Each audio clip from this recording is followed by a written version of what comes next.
जैसे कि सर्दियों का टाइम आ रहा है तो बच्चे को सर्दी जुकाम फीवर वगैरह ना हो।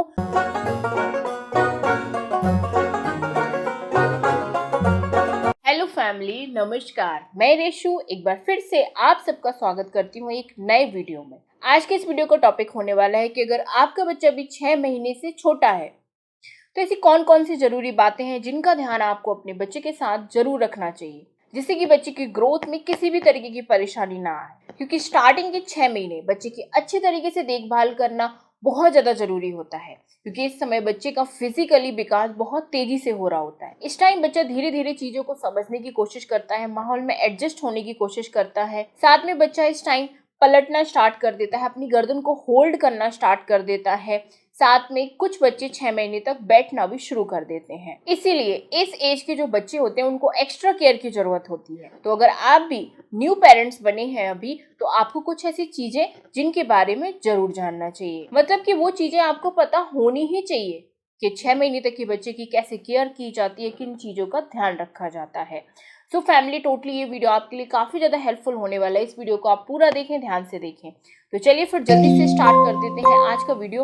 और हाँ, चैनल को भी जरूर सब्सक्राइब कीजिएगा। तो फ्रेंड्स, सबसे पहली चीज है जो बहुत ही ज्यादा इंपॉर्टेंट है, वो है कि आपको 6 महीने तक कम से कम बच्चे को अपना दूध जरूर पिलाना है, क्योंकि आपके दूध से ही बच्चे का फिजिकली और मेंटली दोनों तरीके से ही अच्छा विकास होता है। इसीलिए हर माँ को अपने बच्चे को 6 महीने तक कम से कम दूध जरूर पिलाना चाहिए।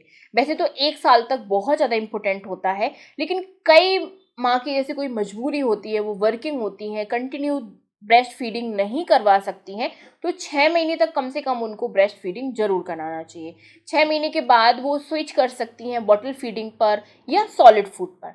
अब जैसे कि कई मदर्स के साथ प्रॉब्लम आती है कि उनको ब्रेस्ट फीड नहीं आता है, तो फ्रेंड्स, ब्रेस्ट फीड अगर नहीं आ रहा है, कम आ रहा है, तो आप ब्रेस्ट पंप का यूज कीजिए। ब्रेस्ट पंप से क्या होता है कि अपना ही दूध आप पंप करके बच्चे को पिला सकती हैं। और जैसे कि कई बार बच्चे खुद माँ का दूध पीना पसंद नहीं करते हैं। ये प्रॉब्लम इसलिए आती है क्योंकि स्टार्टिंग में क्या होता है कि कई माँ का दूध नहीं आता है, तो फिर उनको जो नर्सेस वगैरह होती हैं हॉस्पिटल में, वो पाउडर वाला दूध पिलाना स्टार्ट कर देती हैं।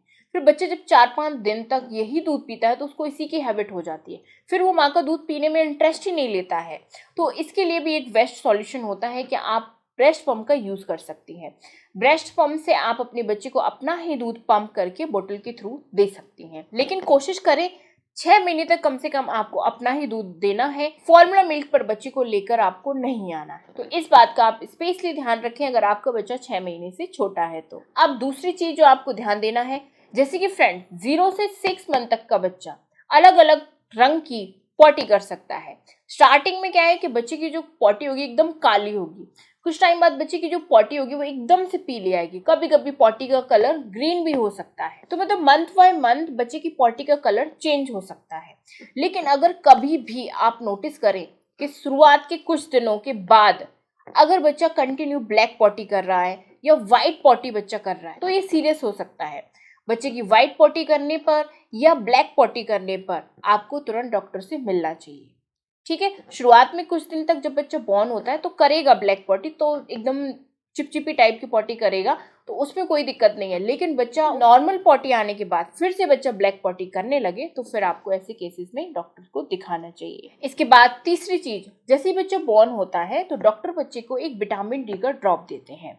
तो वो ड्रॉप जो है वो आपको बच्चे को कंटिन्यू देना चाहिए। जैसे कि 1 ड्रॉप दिया जाता है 1 से 2 बार दिन में 3 बार तक। ठीक है, तो आप वो जो ड्रॉप होता है वो कंटिन्यू दें बच्चे को विटामिन डी का। ये बच्चों की हड्डियों के विकास के लिए बहुत अच्छा होता है, तो ये आप बिल्कुल स्किप ना करें। जैसे जैसे डॉक्टर बताता जाता है आपको वो ड्रॉप बच्चे को जरूर देना चाहिए। इसके बाद अगर आप चाहती हैं कि आपका बच्चा बिल्कुल बीमार ना पड़े, जैसे कि सर्दियों का टाइम आ रहा है तो बच्चे को सर्दी जुकाम फीवर वगैरह ना हो, तो आपको जैसे कि बच्चे को अच्छे तरीके से कवर करके तो रखना ही है, गर्म कपड़े पहना कर रखना है, बाहर की हवा से बच्चे को बचाना है। ये चीजें तो कॉमन है ही, साथ में आपकी डाइट भी मैटर करती है। आपको क्या करना है, अपनी डाइट में ठंडी चीज़ों का सेवन नहीं करना है। ठंडी खट्टी चीज़ें सर्दियों में आपको नहीं खानी, क्योंकि बच्चा आपका ब्रेस्ट फीड करेगा तो बच्चे को सर्दी जुकाम खांसी होने का डर रहता है।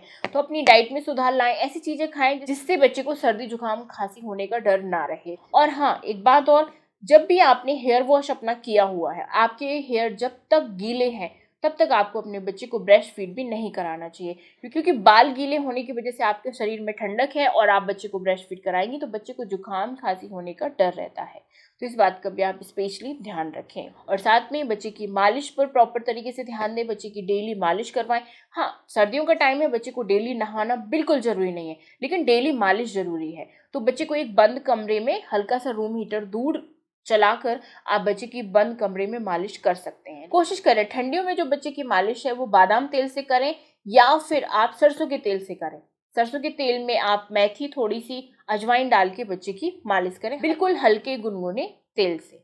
ठीक है फ्रेंड्स, सो आई होप ये वीडियो बहुत ज़्यादा इंपॉर्टेंट रहा होगा आपके लिए। बहुत छोटी छोटी बातें हैं लेकिन बहुत ज़्यादा जरूरी हैं। मिलती हूँ आप सबसे अगले वीडियो में। Bye bye, thank you.